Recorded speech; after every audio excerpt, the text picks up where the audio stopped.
নমস্কার শ্রোতা বন্ধুরা, অন্ধকারের গল্পকথার সাম্রাজ্যে আপনাদের সকলকে স্বাগত। আজকে আপনারা শুনবেন লেখক রূপম রায়ের কলমে ক্যাপ্টেন অজয় সিরিজের গল্প মায়াদ্বীপের গুপ্তধন।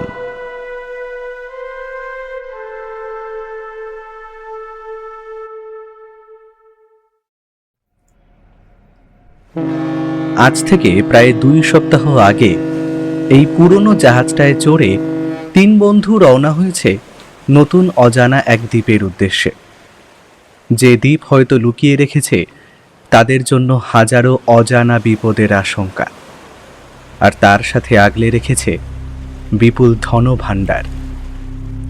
কিন্তু হঠাৎ করেই তীব্র শব্দ করে জাহাজের গায়ে ধাক্কা মারল এক প্রবল ঢেউ। ওরা জানে এই বিশাল সমুদ্রের মধ্যে লুকিয়ে আছে কত না বিপদ, আর সাথে লুকিয়ে আছে জীবনের ঝুঁকি। কিন্তু প্রতিটা বিপদকে সামনে থেকে দাঁড়িয়ে দেখা আর তার মোকাবিলা করার শক্তি আছে এই 3 জনের। এর আগেও কতবার কত দুঃসাহসিক অভিযানে নিজেদের সঁপে দিয়েছে তারা।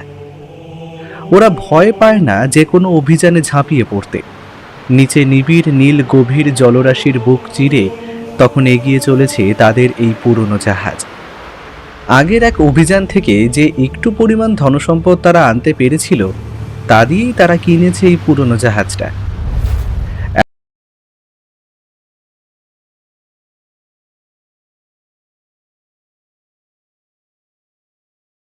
এতদিন সমুদ্রযাত্রা করার জন্য ক্যাপ্টেন অজয় কিন্তু অত্যন্ত দক্ষ হয়ে উঠেছে জাহাজ চালানোয়। তবে সমুদ্র বড়ই মায়াময়। সে তার গহীন জলরাশির মধ্যে লুকিয়ে রেখেছে হাজারো অজানা রহস্যের ফাঁদ। সমুদ্রের ওই শেষ সীমানায় যেখানে আকাশটা হয়তো মেলে, তারই পর থেকে শুরু হয় মহাবিশ্বের আদিম রহস্যের খেলা। নীল আকাশে সাদা পেঁজা তুলোর মতো মেঘগুলো তখন এগিয়ে চলেছে খামখেয়ালে, ঠিক অজয়দেরই মতো। আজ তারা নোঙর ফেলেছে সমুদ্রের মাঝে একটি জায়গায়, কারণ সামনে সমুদ্রের জলরাশির মধ্যে সঠিক দিক নির্ণয় করে এগোতে হবে। তাই সেই জাহাজেরই ওপরের দিকে দাঁড়িয়ে কিছু একটা চিন্তা করছিল ক্যাপ্টেন অজয়। ঠিক এমন সময় তার পেছনে এসে দাঁড়ায় লালু আর অভিরূপ। দুইজনেই অত্যন্ত উত্তেজিত এই অভিযানের জন্য। অজয়ের হাতে খোলা রয়েছে একটা ম্যাপ, যা তাদের গন্তব্যকে দিক নির্দেশনা দেবে। আচ্ছা অজয়, তোমার ম্যাপ কি বলে? আমরা সঠিক পথে এগোচ্ছি তো? সেই বৃদ্ধের বলা অদ্ভুত দ্বীপের সন্ধান কি আমরা সত্যিই পাবো, নাকি সেটা কোনো গালগপ্প ছিল? দেখো, এই মানচিত্রটি অনুযায়ী আমাদের ঠিক পশ্চিম দিক বরাবর এগোতে হবে। দ্বীপটির অবস্থান এখানে দেখাচ্ছে জানিয়ান সাগরের পশ্চিম দিক বরাবর এই গভীর এক রহস্যময় অঞ্চলে। লালু বরাবরের মতন একটু ভীতু। সে তার কথা শুনে বলে ওঠে, আচ্ছা দাদা, অনেক দিন তো হলো এই বৃদ্ধের কথায় আমরা বেরিয়ে পড়েছি। 14 দিনের মতো হতে চললো প্রায়। তবে এখনও তো সেই দ্বীপের দেখা আমরা পেলাম না। এবার ছাড়ো তো, ফিরে চলো। দ্বীপটার নামও কেমন যেন অদ্ভুত, মৃত্যু মায়ার দ্বীপ। অজানাকে জানার উদ্দেশ্যেই তো আমরা বেরিয়ে পড়েছিলাম লালু। এখন পিছিয়ে আসা হবে কাপুরুষের কাজ। আর আমরা ভীতু নই, আমরা সাহস দিয়ে জয় করব এই অভিযান। চল, জাহাজের নোঙর তোল, এগুনো যাক। আমার অভিজ্ঞতা আর আমার কম্পাস যা বলে তার হিসেবে আমরা আর বেশি দূরে নেই। আর একটু খুঁজলেও দ্বীপটা হয়তো এসে পড়বে আমাদের হাতের নাগালে। যেমন বলা তেমন কাজ। অজয় ওদের মধ্যে সবার বড় আর সব থেকে অভিজ্ঞ, তাই কেউ আর কোনো কথা বলল না। জাহাজ এগিয়ে চলল নীল গভীর জলরাশির বুক চিরে অজানা মৃত্যু মায়ার দ্বীপের উদ্দেশ্যে। প্রায় 4 ঘন্টা জাহাজের স্টিয়ারিং হুইল ব্যবহার করে অজয় তখন বেশ ক্লান্ত। তবে আজও কি তারা খুঁজে পাবে না সেই দ্বীপ? কিন্তু কথায় আছে না, অন্ধকারে যেথায় সব আশা ভরসা শেষ হতে চলে, সেখানে হাত বাড়ায় এক ক্ষীণ আলোর রেখা, যা পথ দেখায় অনন্ত সাহসের আর ভেঙে দিতে চায় অদৃষ্টের লিখন। অজয় তখন জাহাজের উপর থেকে দূরবীন লাগিয়ে দেখার চেষ্টা করছে সামনের দিকে। কিন্তু হঠাৎ করেই একটা অদ্ভুত ব্যাপার থেকে সে আনন্দে আত্মহারা হয়ে পড়ে। কারণ বেশ কিছুটা দূরে সমুদ্রের পৃষ্ঠে অদ্ভুত কিছুর গতিশীলতা লক্ষ্য করা যাচ্ছে। একটি লালচে ধোঁয়ার বলয় ঘিরে রেখেছে সমুদ্রের মাঝে একটা অদ্ভুত জিনিসকে। আর সেই লাল ধোঁয়ার ঠিক ওপরের অংশ দিয়ে মাথা বাড়িয়েছে একটা অদ্ভুত খয়েরি রঙের চূড়া। আর সেটা যে কোনো আগ্নেয়গিরির মাথা তার বলে দিতে হয় না অভিজ্ঞ ক্যাপ্টেন অজয়কে। আর বৃদ্ধ ম্যাপটা দেওয়ার সময় বলে দিয়েছিল যে সেও দেখা পেয়েছিল এক অদ্ভুত রকমের ধোঁয়ার, আর সেই ধোঁয়ার আড়ালে লুকিয়ে আছে সেই অদ্ভুত মায়াময় মৃত্যু মায়ার দ্বীপ। অজয় চিৎকার করে বলে ওঠে, অভিরূপ, লালু, দেখতে পাচ্ছ তোমরা? ওই যে আগ্নেয়গিরির চূড়া দেখা যাচ্ছে। তার মানে আমরা সঠিক পথে এগুচ্ছি। বৃদ্ধ আমাদের ভুল বলেনি। এই ম্যাপ আমাদের সঠিক পথেই নিয়ে যাচ্ছে। আমাদের জাহাজকে এখন এগিয়ে নিয়ে যেতে হবে ওই লালচে ধোঁয়ার মধ্যে দিয়ে। তার ওপারেই হয়তো আছে সেই দ্বীপ। অজয় আর দেরি করল না। তীব্র উত্তেজনায় সে জাহাজটিকে চালনা করে দিল সামনের গন্তব্যের উদ্দেশ্যে। তবে তারা এটা জানে না যে সেই লালচে ধোঁয়ার মধ্যে লুকিয়ে আছে কি গভীর ফাঁদ। কিন্তু প্রায় ঘণ্টাখানেক গভীর জলরাশি পার করে তারা কোনো মতে পৌঁছল সমুদ্রের ওপর সেই ধোঁয়া ধোঁয়া অংশের ভিতর। কিন্তু ওরা তিনজনেই খেয়াল করল, যখন থেকে তারা এই তীব্র ধোঁয়ার মতো অংশে প্রবেশ করেছে তখন থেকেই হঠাৎ করেই সমুদ্র যেন শান্ত হয়ে গেছে। উত্তাল সমুদ্রের ঢেউ যেখানে সারাদিন তাদের জাহাজে ধাক্কা মারছিল সেই সবও যেন থেমে গেছে। বাতাসও যেন একটু একটু করে ভারী হয়ে উঠেছে। একটা অদ্ভুত অস্বাস্থ্যকর গন্ধ নাকে এসে ঠেকেছে তাদের। সামনে পথ দেখার উপায় নেই, কারণ ধোঁয়া দিয়ে ঘিরে রয়েছে সেটা। সমুদ্র এতটা শান্ত হয়ে গেল কেন দাদা? এটা কি কোনো খারাপ কিছুর ইঙ্গিত দিচ্ছে? ঝড়ের আগের সব কিছু থেমে শান্ত হয়ে যাওয়ার ব্যাপারটা যেন আমার মনে বারবার দাগ কাটছে। অজয়, লালু ভুল কিছু বলেনি। এটা দেখো, আমার কম্পাস কাজ করছে না। মনে হচ্ছে যেন এখানে হঠাৎ করেই সময় থেমে গেছে। এইসব কথা যেন অজয়ের কানেই যাচ্ছে না। সে খালি শান্তভাবে এগিয়ে নিয়ে চলেছে তাদের জাহাজটাকে, কারণ সমুদ্রের হালকা জলরাশির বুক চিরে তার কানে আসছে অদ্ভুত একটা অচেনা শব্দ। আর সেই শব্দটা মোটেই কোনো শুভ সংকেত নয়। চুপ করে ভালো করে কান পেতে শোনো। একটা ঘূর্ণির শব্দ আর তীব্র জলোচ্ছ্বাসের শব্দ কানে আসছে কি তোমাদের? সেই বৃদ্ধ নাবিক কিন্তু আমাদের বলেছিল যে মৃত মায়ার দ্বীপের চারপাশে এক অদ্ভুত শক্তি রয়েছে যা আমাদের এই দ্বীপকে চারপাশ থেকে রক্ষা করছে। আর তোমরা সেই শক্তির মোকাবেলা করেই সেই দ্বীপে ঢোকার প্রবেশ পথ খুঁজে পাবে। অজয়কে বৃদ্ধ নাবিক বিপদের ব্যাপারে সাবধান করলেও কি যে বিপদ তাদের জন্য অপেক্ষা করে আছে তার আভাস সে তাদের দেয়নি। কিন্তু হঠাৎ করেই এমন সময় তাদের জাহাজ যেন তীব্র গতিতে দুলতে শুরু করেছে। এতক্ষণ শান্ত হয়ে থাকা নিবিড় সমুদ্র যেন হঠাৎ করেই উত্তাল হয়ে গর্জন শুরু করলে। থেকে থেকে তীব্র বড় বড় ঢেউ এসে ধাক্কা মারা শুরু করেছে। প্রতিটা ধাক্কার সাথে সাথেই জাহাজটা প্রচণ্ডভাবে কাঁপছে। বিপদ যেন তাদের দরজায় কড়া নাড়ছে। প্রতিটা মুহূর্ত তীব্র থেকে তীব্রতর হয়ে উঠেছে। সবার মাথা তখন কাজ করছে না, কি হচ্ছে এটা তাদের সাথে। অজয়, আমাদের সামনে এগোনো কি ঠিক হবে? হঠাৎ করেই এই ঝড় আর তাণ্ডব কি করে শুরু হলো? ভীষণ বড় বিপদের একটা ইঙ্গিত। এটা কেন হচ্ছে অজয়, তুমি কি বলতে পারবে আমাকে? আমার মন বলছে এটা যেহেতু একটি আগ্নেয় দ্বীপ, তাই এই দ্বীপের সমুদ্রের নিচে আরও বহু আগ্নেয়গিরি রয়েছে, আর সেইগুলো জীবন্ত। আর সেইখান দিয়ে এই অগ্নুৎপাত ক্রমাগত হয়ে চলার জন্য এই তীব্র ধোঁয়ার সৃষ্টি। আর এই ধোঁয়ার সাথে সাথেই প্রচণ্ড বাতাস চলার কারণে এখানে সৃষ্টি হচ্ছে ঘূর্ণিঝড়ের চোখ। তাই এই রকমই বিপত্তি।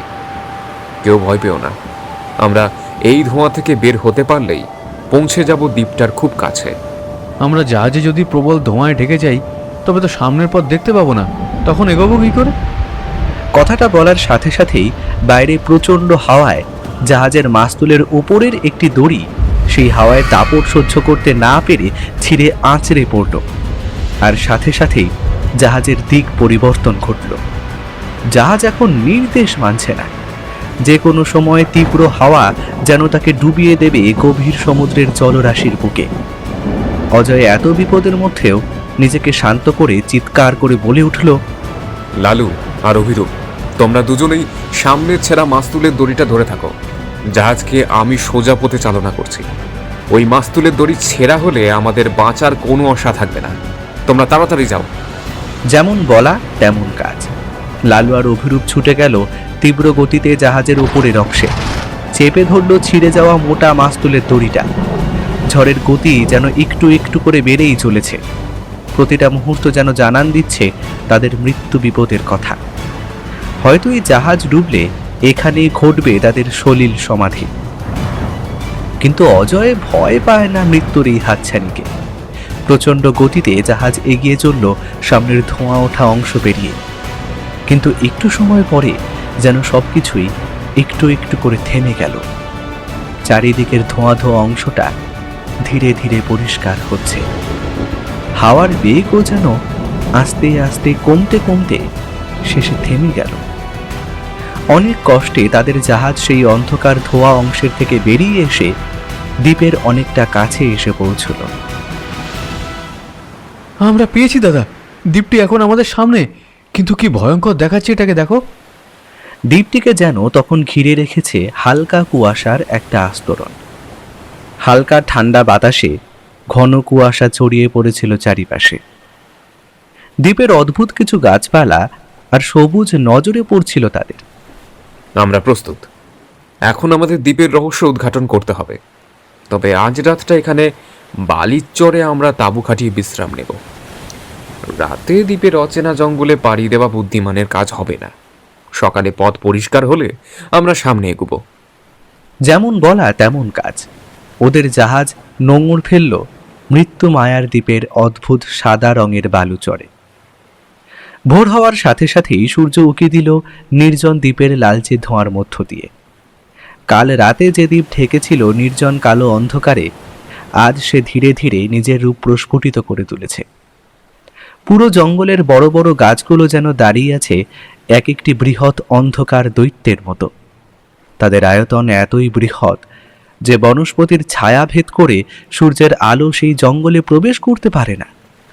জঙ্গলের প্রতিটি অংশে গজিয়ে উঠেছে নানান জানা অজানা গুল্ম জাতীয় লতা পাতার সমারোহ। তবে অদ্ভুত একটা ব্যাপার হলো, এই দ্বীপের মাটির রং মিশমিশে লাল।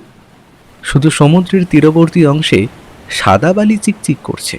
আচ্ছা, এই দ্বীপের মাটির রং এরকম গাঢ় লাল হওয়ার কারণ কি? তোমরা কি কেউ বুঝতে পেরেছো? আর এই দ্বীপের গাছপালা এত গভীর, আমাদের জঙ্গল কেটেই এগোতে হবে। তবে এই ঘন জঙ্গলে কি কি ভয়ানক জন্তু আমাদের জন্য ওঁত পেতে বসে আছে সেটাও কিন্তু আমরা জানি না। তাই প্রতিটা মুহূর্ত আমাদের সাবধানে পা ফেলতে হবে, খুব সাবধানে। অবশ্যই লালু ঠিক কথাই বলেছে। আমাদের সাবধানে জঙ্গল সাফ করে এগিয়ে যেতে হবে। আর প্রতিটা মুহূর্তে চোখ কান খোলা রাখতেই হবে। বিপদ যে কোনো জায়গা থেকে ঘনিয়ে আসতে পারে। তবে আমার মন বলছে এই দ্বীপ সৃষ্টি হয়েছে আগ্নেয়গিরির লাভা থেকে, এবং এর জন্যই এর মাটির রং লাল। তবে এই আগ্নেয়গিরিটি সুপ্ত কিনা আমরা এটা জানি না। তাই আগ্নেয়গিরির কাছে পৌঁছলে সব খেয়াল রেখে এগোতে হবে। হিসেব মতো ম্যাপ তো তাই বলছে আমাদের যেতে হবে আগ্নেয়গিরির দিকে। গুপ্তধনের যে নকশা আমরা পেয়েছি সেটার দিক নির্দেশ আগ্নেয়গিরির পাদদেশ। তবে এই সমস্ত আগ্নেয়গিরি এখন সুপ্ত অবস্থায় থাকলেও যে কোনো সময় অগ্নুৎপাত ঘটাতে পারে। আমি ভৌগোলিকভাবে জানতে পেরেছি এই আগ্নেয়গিরির নাম মাউন্ট টোগো। আর প্রায় 200 বছর এইখানে কোনো অগ্নুৎপাত ঘটেনি। আর স্থানীয় মানুষেরা এই আগ্নেয়গিরিটাকে ঈশ্বর রূপে পূজা করেন। তাদের মতে এই আগ্নেয়গিরি হলো আগুনের দেবতার বাসস্থান। তবে এখানে অবস্থান করতেই পারে নানা হিংস্র জনগোষ্ঠীর আদিবাসীরা। আমরা তাদের ভাষাও বুঝি না, তাদের ব্যাপারেও জানি না। সুতরাং সবাইকে সাবধানে এগোতে হবে। ক্যাপ্টেন অজয়, লালু এবং অভিরূপ ধীরে ধীরে দ্বীপের তীর হতে প্রবেশ করে ঘন জঙ্গলে। প্রতিটা মুহূর্তে জঙ্গল যেন জানান দিয়ে যাচ্ছে অজানা বিপদের আশঙ্কা।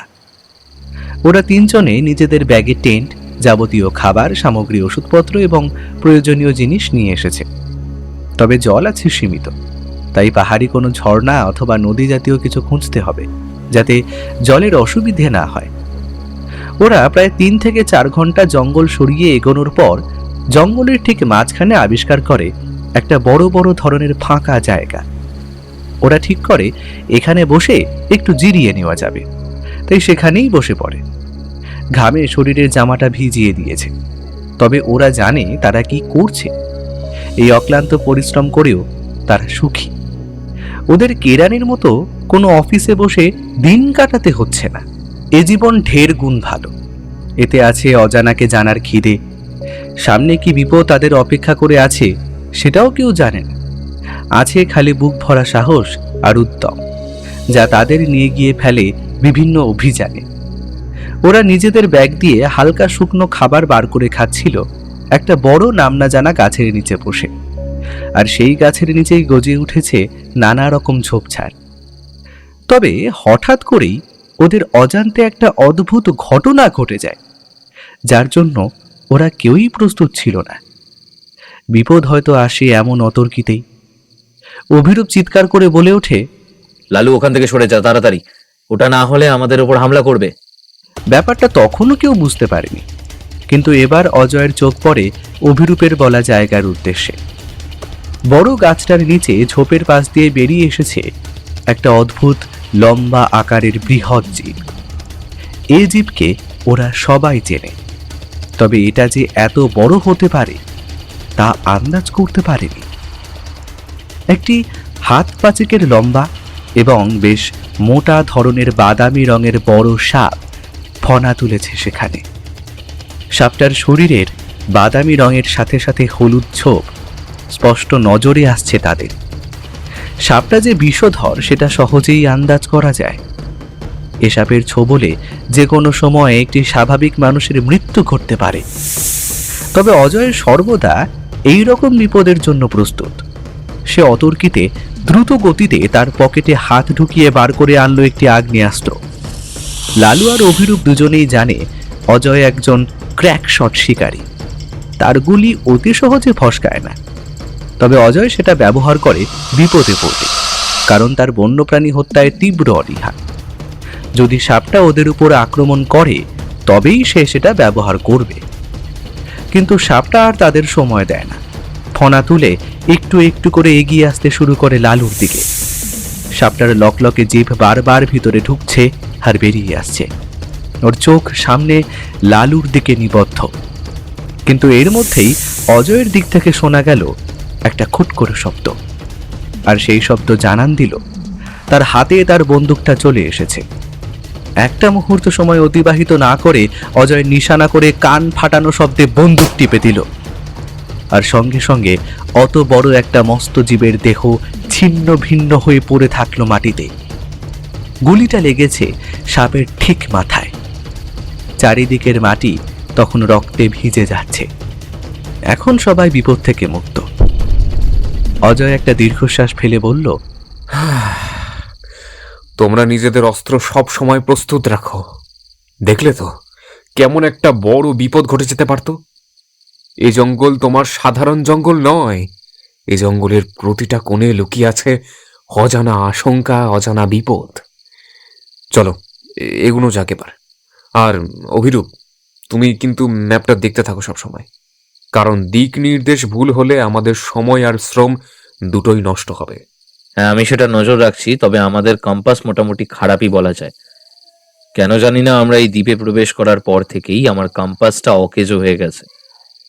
এই দ্বীপে হয়তো এমন কিছু চুম্বক ক্ষেত্র অবস্থান করছে যা এই কম্পাসের ক্ষমতা নষ্ট করে দিয়েছে।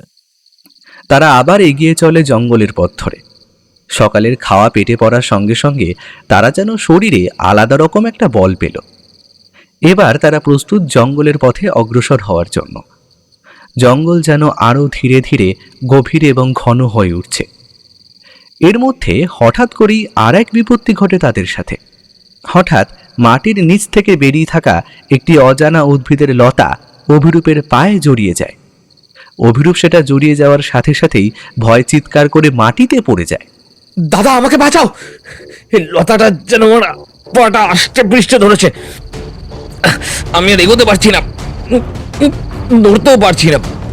প্রতিটা মুহূর্তে যেন মনে হচ্ছে এই উদ্ভিদটা জীবন্ত আর তার লতাগুলো জীবন্ত।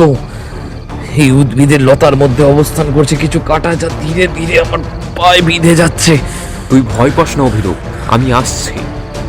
অজয় তৎক্ষণাৎ সেখানে পৌঁছে তার ছুরিটা দিয়ে তীব্র গতিতে চালাতে শুরু করে উদ্ভিদ তার গোনার দিকে, কারণ উদ্ভিদটা যদি জীবন্ত হয় তবে তার প্রাণভোমরা লুকিয়ে আছে তার গোনায়।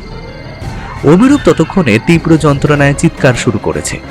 তার মুখে সেই মুহূর্তে ফুটে উঠেছে আতঙ্ক ও ভয়ের ছায়া। অজয় ছুরি দিয়ে ততক্ষণে পুরো গাছটা সাবার করে দিয়েছে। একটু একটু করে উদ্ভিদের লতাটা নিস্তেজ হয়ে পড়ে যায় মাটিতে, যেটা জড়িয়ে ধরেছিল অভিরূপের পা। সে এখন বিপদমুক্ত। তোমার পায়ে তো ভালো মতো ক্ষত সৃষ্টি হয়েছে অভিরূপ। আজ আমাদের এগুলো ঠিক হবে না। তোমার পায়ে ফার্স্ট এড করা দরকার। এখন ঠিক আছো তো? না দাদা, আমার পায়ে তেমন কিছু হয়নি।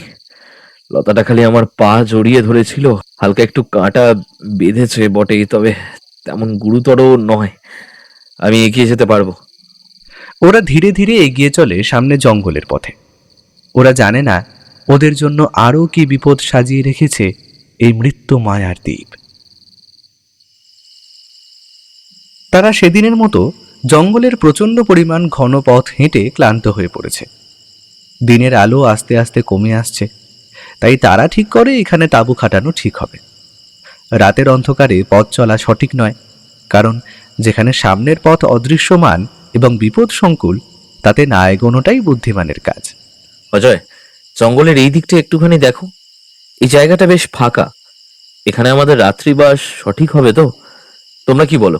কথাটা মন্দ নয়, তবে তোমরা তাই করো। তোমরা দুইজন মিলে তাঁবুটা ভালো করে খাটিয়ে নাও। আমি দেখি কাছাকাছির মধ্যে কাঠকুটো বা শুকনো পাতা পাওয়া যায় কিনা। ওগুলো জ্বালিয়ে আমরা রাতের খাবার গরম করে নিতে পারবো। আর রাতে সেই আগুনই আমাদের বন্য জন্তুর হাত থেকে এবং নানা বিপদ থেকে রক্ষা করবে। পুরো তাঁবুর চারপাশে আগুন জ্বালিয়ে দিতে হবে। যেমন বলা তেমন কাজ। লালু এবং অভিরূপ লেগে গেল নিজেদের তাঁবু খাটানোর কাজে। অজয় কিছুটা সময় জঙ্গলের মধ্যে ঘুরে জোগাড় করে আনলো কিছু শুকনো কাঠ এবং পাতা। তারপর সেগুলো জ্বালানির মতো তাঁবুর চারপাশে জ্বালিয়ে দিল। সে আগুনের তাপেই তাদের খাবার তৈরি করতে বসলো লালু। ওদের মধ্যে লালুই রান্নাবান্না খুব ভালো করে জানে। তিনজনেই প্রথমে 3 কাপ চা করে সেটা নিয়ে বসলো। অজয়ের আবার চা ছাড়া চলে না, তাই সে ব্যাগে করে নিয়েই এসেছে। অভিরূপ তাঁবুর বাইরে চারপাশে তাকিয়ে বলল, দাদা, আমাদের কতদিন লাগতে পারে ওই গুপ্তধন উদ্ধার করতে? ম্যাপ অনুযায়ী আমরা তো সঠিক পথেই চলেছি। আমার মন বলছে এই দ্বীপটা আয়তনে অতটা বড় নয়, তাই এখানে হারিয়ে যাওয়ার ভয় নেই। আমি যতদূর দেখেছি ম্যাপ যা বলছে, আমাদের সোজা চলতে হবে আগ্নেয়গিরির দিকে। আর এক কথায় বলা যায় আমরা আগ্নেয়গিরি দেখেও নিজেদের পথ নির্দেশ করে এগিয়ে যেতে পারবো। তবে আগ্নেয়গিরির পাদদেশে পৌঁছে কি করতে হবে বা কোথায় যেতে হবে সেটার কথা ম্যাপেও বলা নেই। সুতরাং অদৃষ্টের লিখন অনুযায়ী আমাদের কাছে যতটা তথ্য আছে আমরা ততটা অনুযায়ী এগিয়ে যাব। দাদা, তোমরা একটা জিনিস ভুলে যাচ্ছ। আমাদের কাছে কিন্তু অফুরন্ত খাবার নেই। সুতরাং আমাদের এই জঙ্গলে শিকার করতে হবে। সঞ্চিত খাবার আগ্নেয়গিরির ভিতরে যদি আমরা প্রবেশ করি তখন কাজে লাগবে। এটা কোনো ব্যাপারই না লালু। আমরা তো আজ সকালেই জঙ্গলের মধ্যে চলার পথে অনেক ছোটখাটো খয়েরি রঙের খরগোশের দেখা পেয়েছি। কাল সকাল দিয়ে না হোক এই খরগোশ শিকার করেই খাওয়া দাওয়া হবে। তবে জল কিন্তু মজুদ রয়েছে অল্প। সুতরাং আমাদের আগে এখানে কোনো ছোট জলাধার খুঁজতে হবে যার দ্বারা আমরা জল সংগ্রহ করব। আর আমার কাছে জল পরিশুদ্ধ করার রাসায়নিক পদ্ধতি আছে। এই জলে যদি কোনো রকম বিষাক্ত পদার্থ মিশে থাকে তা আমাদের শরীরের পক্ষে ক্ষতিকারক। তাই সকলকেই বলা থাকলো, কেউ যেখানে সেখানে জল খাবে না। ওরা তাঁবুর ভিতর কথা বলছে, ঠিক এমন সময় হঠাৎ করে ওদের তাঁবুর বাইরে কিছু অদ্ভুত শব্দ শোনা গেল। অজয়ের কান সর্বদাই সজাগ, তাই সে ছুটে গিয়ে হাতে ওদের বন্দুকটি তুলে নিল আর লালু আর অভিরূপকে নিজেদের পিস্তল দুটো তৈরি রাখতে হুকুম দিল। আসলে শব্দটা একটা নয়, সম্মিলিত কিছু মানুষ যদি অদ্ভুত ভাষায় কথা বলে এবং অঙ্গভঙ্গি করে কিছু বোঝানোর চেষ্টা করে, এই শব্দটা খানিকটা যেন সেই রকম। ওরা বুঝতে পারে কেউ বা কারা যেন ওদের তাঁবুর খুব কাছে চলে এসেছে। তিনজনেই তৎক্ষণাৎ তাঁবু থেকে বাইরে বেরিয়ে আসে। চারিপাশে চোখ ঘুরিয়ে অন্ধকারের মধ্যে তারা কিছুই লক্ষ্য করতে পারে না। তাঁবুর পেছনের দিকের আগুন তখন নিভু নিভু, সেটায় কাঠ ফেলে দিতে হবে। তাঁবুর সামনের আগুনের লাল শিখা দাউ দাউ করে জ্বলছে। তা দিয়েই কাঠ এবং শুকনো পাতা জ্বলার শব্দ কানে যাচ্ছে। কিন্তু এর মধ্যে হঠাৎ করেই ওদের তিনজনের যেন মনে হলো কেউ বা কারা তাদের উপর নজর রাখছে। অতর্কিতে কিছু চোখ যেন ওদের গতিবিধি লক্ষ্য করছে বড় বড় গাছ এবং ঝোপগুলোর পেছন দিয়ে। এমন সময় হঠাৎ করেই একটা সাদা রঙের আঁকিবুকি কাটা মুখ উকি দিল গাছের পেছন থেকে। তারপর একটা নয়, দুটো নয়, প্রায় জনাবিশেক মানুষ বেরিয়ে এলো গাছ ও জংলার ভাগ দিয়ে। ওদের উদ্দেশ্য কি সেটা তিনজনের কেউই বুঝতে পারল না, তবে তিনজন অত্যন্ত সাহসের সাথে দাঁড়িয়ে রইল সেই স্থানে। তিনজনে এবার ভালো করে দেখার চেষ্টা করলো লোকগুলোকে।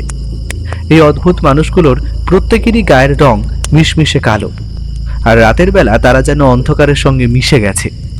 এদের প্রত্যেকেরই মাথায় ঘাস ও পাতার মাধ্যমে তৈরি কিছু মুকুট লক্ষ্য করা গেল, আর এদের প্রত্যেকেরই মুখে সাদা রঙের কিছু দিয়ে নানা রকম নকশা আঁকি বুকি কাটা। এবার যেন লোকগুলো নিজেদের মধ্যে কিছু অদ্ভুত ভাষায় অঙ্গভঙ্গি করে কিছু বোঝাতে লাগলো। তাদের মধ্যে মধ্যমণি যে ওরা তিনজনই সেটা অজয় জানে।